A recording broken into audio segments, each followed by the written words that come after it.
Bienvenidos de vuelta. En nuestra clase anterior establecimos las reglas del juego, qué tipo de ambulancias tenemos y qué normativa rige nuestra selección de insumos. Ahora vamos a ensuciarnos las manos con la parte operativa.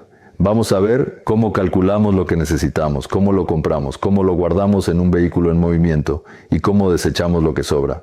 Este es el ciclo logístico en acción. Comencemos con la programación de necesidades, que me gusta llamar la matemática de la disponibilidad. La programación es el proceso de definir cuánto se necesita de cada ítem seleccionado. Es el punto exacto donde la administración se encuentra con la epidemiología. Una mala programación genera dos males terribles: el desabastecimiento, que puede llevar a la muerte potencial del paciente, o el sobrestock, que lleva a la caducidad y, en el ámbito público, al peculado. Para una ambulancia no se puede programar al ojo. Se deben utilizar métodos técnicos. Debemos basarnos en el perfil epidemiológico y la demanda histórica. Como administradores, deben analizar la estadística de atenciones.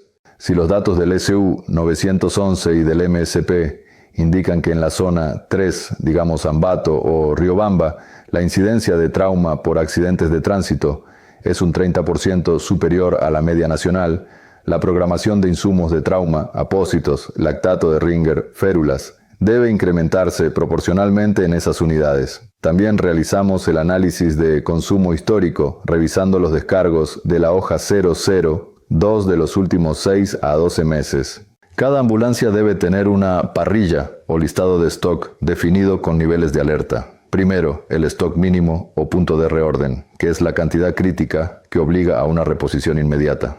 En ambulancias se calcula para cubrir al menos 24 horas de operatividad máxima o un evento de múltiples víctimas. Por ejemplo, si el consumo promedio de oxígeno es 1000 litros por día y la reposición tarda 2 horas, el mínimo no puede ser 0. Debe haber un margen de seguridad.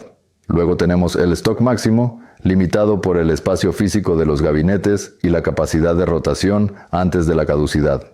Y muy importante, el stock de seguridad, que es un inventario amortiguador para cubrir variaciones imprevistas en la demanda, como un fin de semana, feriado con aumento de accidentes o retrasos en el suministro desde la bodega central. Todo esto nos lleva al gran problema de la caducidad. La programación debe considerar estrictamente el sistema FEFO. Primero en expirar, primero en salir.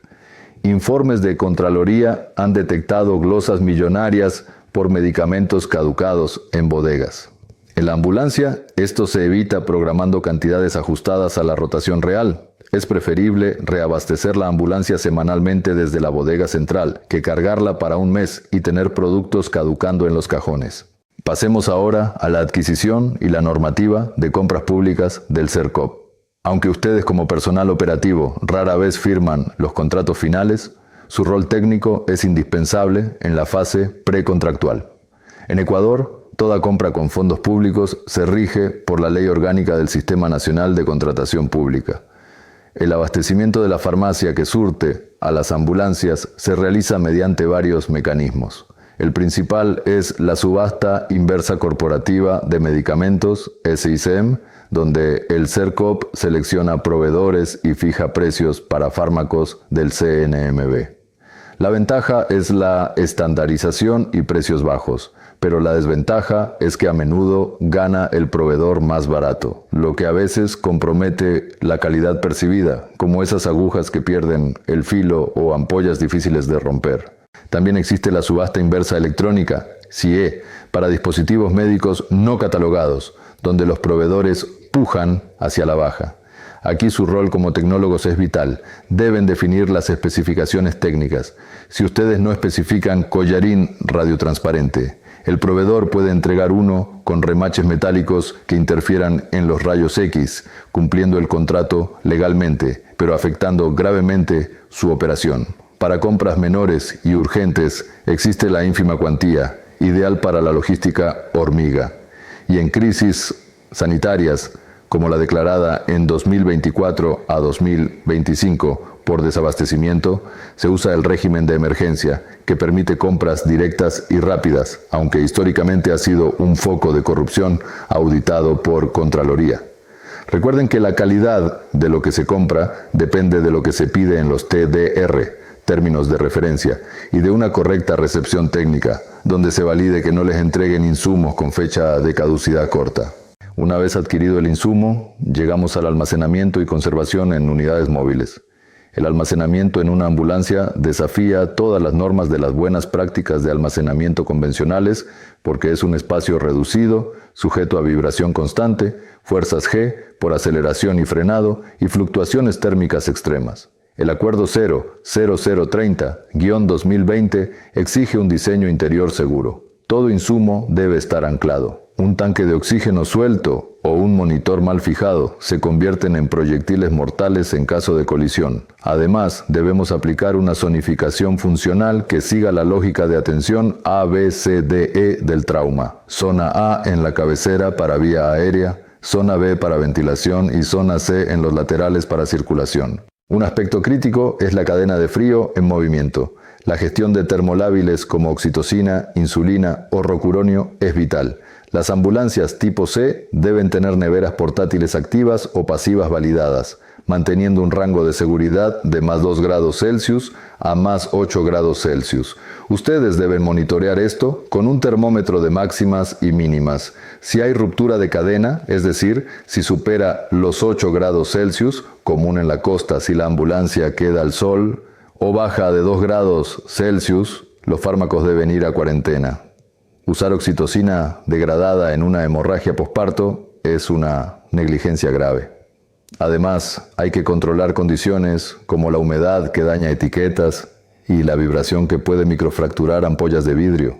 El ciclo continúa con la distribución y reposición, usualmente mediante el sistema de canje. El flujo es simple. Consumen durante la atención, registran en la hoja 002, presentan la solicitud en el hospital receptor y realizan el intercambio físico 1 a 1. Como este sistema a menudo falla por falta de stock en el hospital, la ambulancia debe tener un stock de reserva en su base. El control se asegura en el inventario cruzado o entrega de guardia, donde se cuentan físicamente los estupefacientes, fentanilo, morfina y se revisan equipos. Finalmente, la logística termina con la gestión de residuos según el Acuerdo Ministerial 323. Debemos segregar inmediatamente en la escena. Rojo para biológico infeccioso, guardián rígido y fijo para cortopunzantes, negro para comunes y gris para reciclables. Los desechos farmacéuticos peligrosos, como sobrantes de ampollas o medicación caducada, requieren una disposición especial y no van a la basura común. Y no olviden el mantenimiento preventivo de la unidad. La ambulancia es el insumo más grande. El conductor debe llevar una bitácora y realizar el checklist diario de fluidos y llantas, mientras que los equipos biomédicos requieren calibración anual y hoja de vida. Para concluir, quiero que eviten los errores comunes que la experiencia nos ha enseñado. No caigan en el stock de bolsillo, guardando insumos personales que rompen la trazabilidad. Cuidado con el síndrome de la caducidad oculta, acumulando cosas viejas al fondo del cajón. Eviten el subregistro en el formulario 002, pues genera pérdidas financieras. Y nunca ignoren las alertas de tecnovigilancia. La gestión logística no es para tener un Excel perfecto, es para garantizar que, cuando una vida penda de un hilo, la tecnología y la farmacología estén listas para funcionar. La sinergia entre su talento humano y el recurso material, orquestada por una logística eficiente, es lo que define la calidad de la atención prehospitalaria. Muchas gracias por su atención.